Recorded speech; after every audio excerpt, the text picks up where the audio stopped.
Jacob was traveling from his home. He had deceived his brother, and his mother and father had advised him to go to his uncle's home. Jacob had just returned from Bethel, where he had met the Lord. In a sense, the son who was running away from home had a face-to-face, personal encounter with God and was saved. Jacob thought he was on the way to Haran.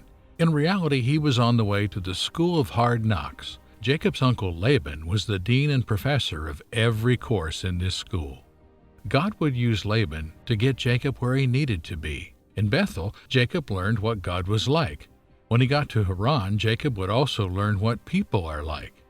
Laban would out-Jacob Jacob and out-scheme the schemer himself. Then Jacob went on his journey, and he came into the land of the people of the east. And he looked, and behold, a well in the field. And lo, there were 3 flocks of sheep lying by it, for out of that well they watered the flocks. And a great stone was upon the well's mouth, and thither were all the flocks gathered. And they rolled the stone from the well's mouth, and watered the sheep, and put the stone again upon the well's mouth in his place.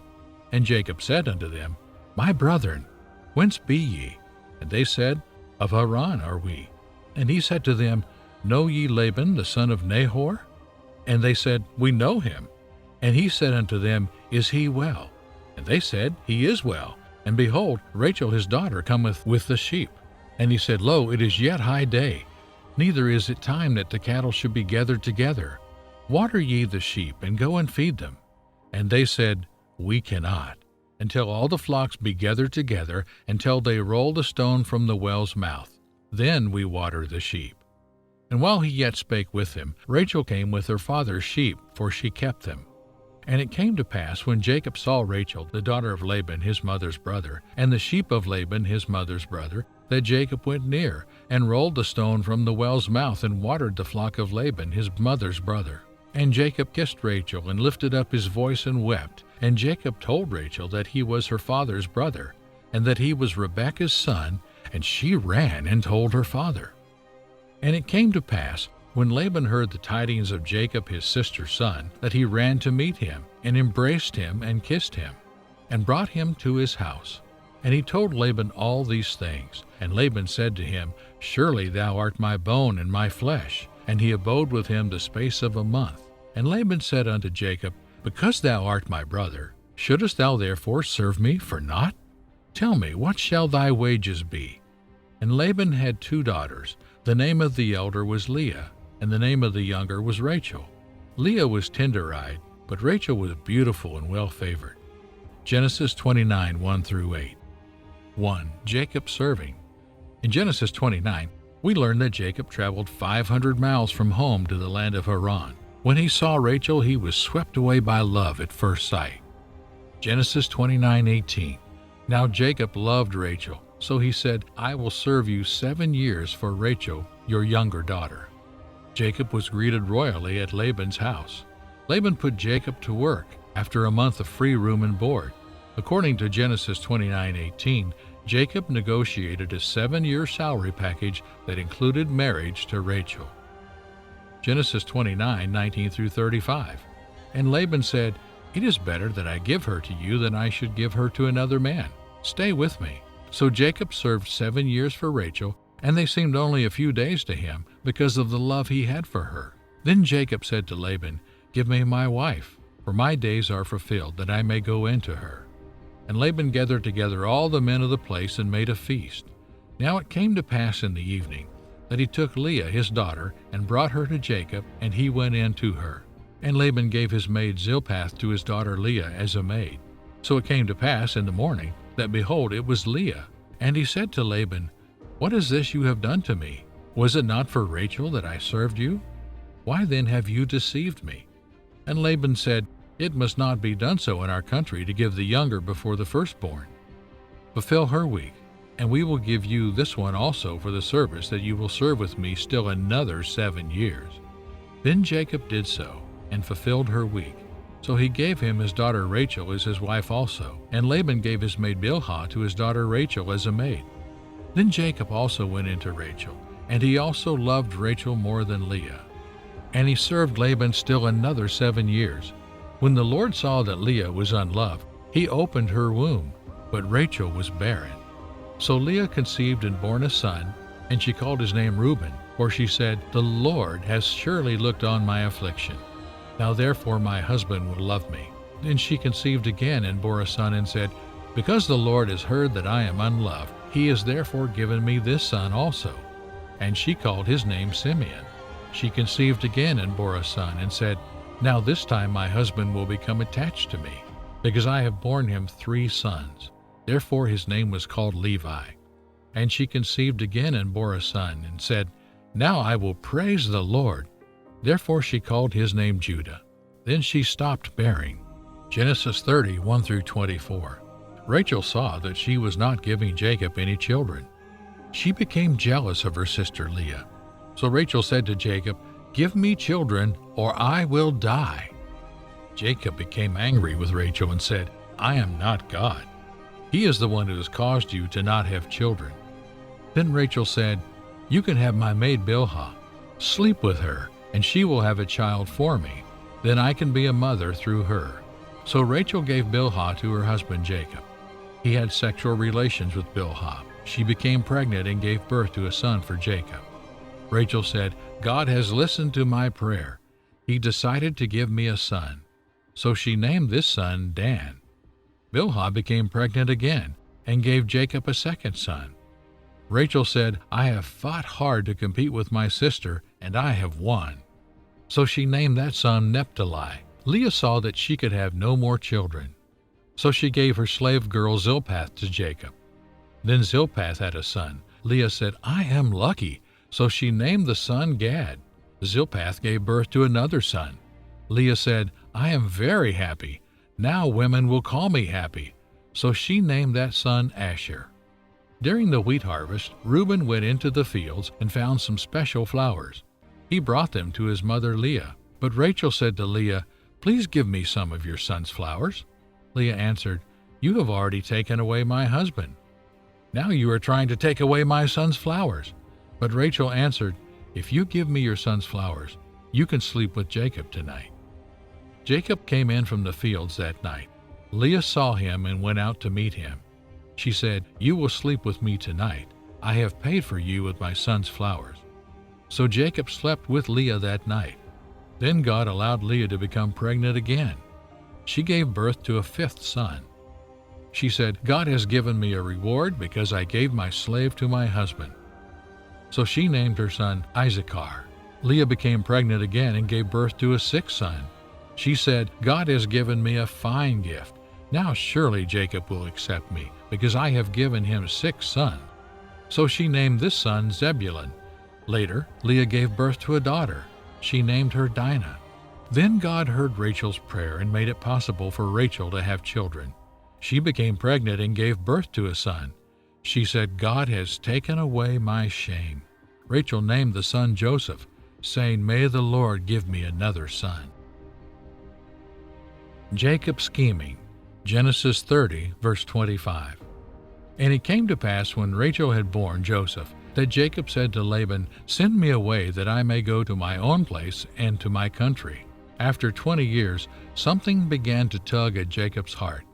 Take note of how Laban and Jacob continued to plot against each other. God did not approve, but despite their plotting, God continued to work in Jacob's circumstances. The same can be said for us. It's like pitting a beginner chess player against a master chess player. The master chess player controls the board at all times. God is the grand master of chess. He wants you to succeed. Your first step should be to accept the Lord Jesus as your personal Savior. Then God begins to arrange your life circumstances. God continues to maneuver the circumstances of your life to bring you where you need to be as you move and make mistakes. Genesis 30, 26-43. Give me my wives and my children for whom I have served you, and let me go, for you know my service which I have done for you. And Laban said to him, Please stay, if I have found favor in your eyes, for I have learned by experience that the Lord has blessed me for your sake. Then he said, Name me your wages, and I will give it. So Jacob said to him, You know how I have served you, and how your livestock has been with me. For what you had before I came was little, and it has increased to a great amount. The Lord has blessed you since my coming. And now, when shall I also provide for my own house? So he said, What shall I give you? And Jacob said, You shall not give me anything. If you will do this thing for me, I will again feed and keep your flocks. Let me pass through all your flock today, removing from there all the speckled and spotted sheep, and all the brown ones among the lambs, and the spotted and speckled among the goats, and these shall be my wages.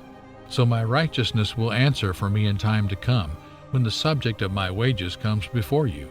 Every one that is not speckled and spotted among the goats and brown among the lambs will be considered stolen, if it is with me. And Laban said, Oh, that it were according to your word. So he removed that day the male goats that were speckled and spotted, all the female goats that were speckled and spotted, every one that had some white in it, and all the brown ones among the lambs, and gave them into the hand of his sons. Then he put 3 days' journey between himself and Jacob fed the rest of Laban's flocks. Now Jacob took for himself rods of green poplar, and of the almond and chestnut trees, peeled white strips in them, and exposed the white which was in the rods. And the rods which he had peeled he set before the flocks in the gutters, in the watering troughs where the flocks came to drink, so that they should conceive when they came to drink. So the flocks conceived before the rods, and the flocks brought forth streaks speckled and spotted. Then Jacob separated the lambs, and made the flocks face toward the streak, and all the brown in the flock of Laban. But he put his own flocks by themselves, and he did not put them with Laban's flock. And it came to pass, whenever the stronger livestock conceived, that Jacob placed the rods before the eyes of the livestock in the gutters, that they might conceive among the rods. But when the flocks were feeble, he did not put them in. So the feebler were Laban's, and the stronger Jacob's. Thus the man became exceedingly prosperous, and had large flocks, female and male servants, and camels and donkeys. Jacob stealing. Now Jacob heard the words of Laban's sons. Genesis 31 begins, When Jacob heard Laban's sons complain, he could tell by Laban's scowl that he was no longer in his uncle's good graces. Genesis 31, 1 through 14. Now Jacob heard the words of Laban's son, saying, Jacob has taken away all that was our father's, and from what was our father's he has acquired all this wealth. And Jacob saw the countenance of Laban, and indeed it was not favorable toward him as before. Then the Lord said to Jacob, Return to the land of your fathers and to your family, and I will be with you. So Jacob sent and called Rachel and Leah to the field, to his flock, and he said to them, I see your father's countenance, that it is not favorable toward me as before, but the God of my father has been with me. And you know that with all my might I have served your father. Yet your father has deceived me and changed my wages 10 times, but God did not allow him to hurt me. If he said thus, The speckled shall be your wages, then all the flocks bore speckled. And if he said thus, The streak shall be your wages, then all the flocks bore streaked. So God has taken away the livestock of your father and given them to me. And it happened, at the time when the flocks conceived, that I lifted my eyes and saw in a dream, and behold, the rams which leaped upon the flocks were streaked, speckled, and gray-spotted. Then the angel of God spoke to me in a dream, saying, Jacob. And I said, Here I am. And he said, Lift your eyes now and see.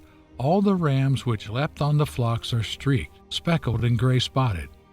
For I have seen all that Laban is doing to you. I am the God of Bethel, where you anointed the altar and where you made a vow to me. Now arise, get out of this land, and return to the land of your family. Then Rachel and Leah answered and said to him, Is there still any portion or inheritance for us in our father's house? Jacob had a family conference. He still didn't get it, did he? He had deceived his own brother and father to get the birthright from Esau and the blessing from Jacob. But he still didn't see himself in the mirror of Laban in front of him. Isn't it true that we're often the same? We can easily see the flaws of others while remaining blind to our own. Genesis 31:15-23. Are we not considered strangers by him? For he has sold us, and also completely consumed our money. For all these riches which God has taken from our father are really ours and our children's. Now then, whatever God has said to you, do it. Then Jacob rose and set his sons and wives on camels, and he carried away all his livestock and his possessions which he had gained, his acquired livestock which he had gained in Padan Aram, to go to his father Isaac in the land of Canaan. Now Laban had gone to shear his sheep, and Rachel had stolen the household idols that were her father's. And Jacob stole away, unknown to Laban the Syrian, in that he did not tell him that he intended to flee. So he fled with all that he had. He rose and crossed the river, and headed toward the mountains of Gilead. And Laban was told on the third day that Jacob had fled. Then he took his brethren with him and pursued him for 7 days' journey, and he overtook him in the mountains of Gilead. Rachel and Leah agreed to follow their husband's lead in a rare moment of cooperation. Before they took advantage of Laban's absence and left, however, Rachel stole his household idols. Genesis 31:24. But God had come to Laban the Syrian in a dream by night, and said to him, "Be careful that you speak to Jacob neither good nor bad." Meanwhile, God appeared to Laban in a dream and told him, "Don't mess with Jacob."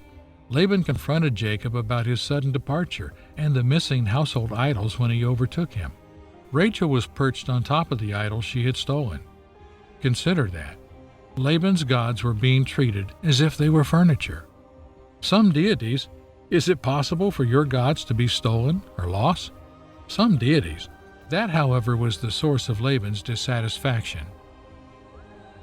Genesis 31:24-41. But God had come to Laban the Syrian in a dream by night and said to him, "Be careful that you speak to Jacob, neither good nor bad." So Laban overtook Jacob. Now Jacob had pitched his tent in the mountains, and Laban with his brother pitched in the mountains of Gilead.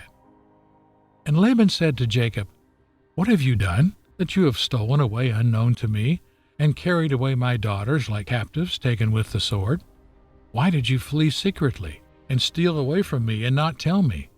For I might have sent you away with joy and songs, with timbrel and harp. And you did not allow me to kiss my sons and my daughters. Now you have done foolishly in so doing. It is in my power to do you harm. But the God of your father spoke to me last night, saying, 'Be careful that you speak to Jacob neither good nor bad.' And now you have surely gone because you greatly long for your father's house. But why did you steal my gods?" Then Jacob answered and said to Laban, "Because I was afraid. For I said, perhaps you would take your daughters from me by force. With whomever you find your gods, do not let him live. In the presence of our brethren, identify what I have of yours and take it with you." For Jacob did not know that Rachel had stolen them. And Laban went into Jacob's tent, into Leah's tent, and in the two maids' tents, but he did not find them. Then he went out of Leah's tent and entered Rachel's tent. Now Rachel had taken the household idols, put them in the camel's saddle, and sat on them. And Laban searched all about the tent, but did not find them. And she said to her father, "Let it not displease my lord that I cannot rise before you, for the manner of women is with me." And he searched, but did not find the household idols. Then Jacob was angry and rebuked Laban. And Jacob answered and said to Laban, "What is my trespass? What is my sin that you have so hotly pursued me? Although you have searched all my things, what part of your household things have you found? Set it here before my brethren and your brethren, that they may judge between us both. These 20 years I have been with you. Your ewes and your female goats have not miscarried their young, and I have not eaten the rams of your flock. That which was torn by beast I did not bring to you, I bore the loss of it. You required it from my hand, whether stolen by day or stolen by night. There I was. In the day the drought consumed me, and the frost by night, and my sleep departed from my eyes. Thus I have been in your house 20 years. I served you 14 years for your 2 daughters, and 6 years for your flock. And you have changed my wages 10 times. Unless the God of my father, the God of Abraham and the fear of Isaac, has been with me, surely now you would have sent me away empty-handed. God has seen my affliction and the labor of my hands, and rebuked you last night." When Laban's search came up empty, Jacob took his turn at getting angry in verse 36. 20 years of frustration boiled up and poured out of him. Jacob has just blown up. In verse 41, he thanked God for preserving and protecting him while he was in Laban's house. Genesis 31:43-55. And Laban answered and said to Jacob, "These daughters are my daughters. And these children are my children, and this flock is my flock. All that you see is mine. But what can I do this day to these daughters, or to their children whom they have borne? Let us make a covenant, you and I, and let it be a witness between you and me." Then Jacob took a stone and set it up as a pillar. Then Jacob said to his brethren, "Gather stones." And they took stones and made a heap, and they ate there on the heap. Laban called it Jegar-Saduhatha, but Jacob called it Gilead. And Laban said, "This heap is a witness between you and me this day." Therefore its name was called Gilead, also Mitzpat, because he said, "May the Lord watch between you and me when we are absent one from another. If you inflict my daughters, or if you take other wives besides my daughters, although no man is with us, see, God is witness between you and me." Then Laban said to Jacob, "Here is this heap, and here is this pillar, which I have placed between you and me. This heap is a witness, and this pillar is a witness, that I will not pass beyond this heap to you, and you will not pass beyond this heap and this pillar to me for harm. The God of Abraham, the God of Nahor, and the God of their father judge between us." And Jacob swore by the fear of his father Isaac. Then Jacob offered a sacrifice on the mountain, and called his brethren to eat bread. And they ate bread and stayed all night on the mountain. And early in the morning Laban arose, kissed his sons and daughters, and blessed them. Then Laban departed and returned to his place. Laban and Jacob then made a covenant that basically states, "This altar we're building means the Lord will keep his eyes on you, while I also keep my eyes on you." As the episode came to a close, God was still sanctifying Jacob. God takes everything that comes into your life and works it all together for good. That is his intention. How you respond will determine how much good God can bring into your life.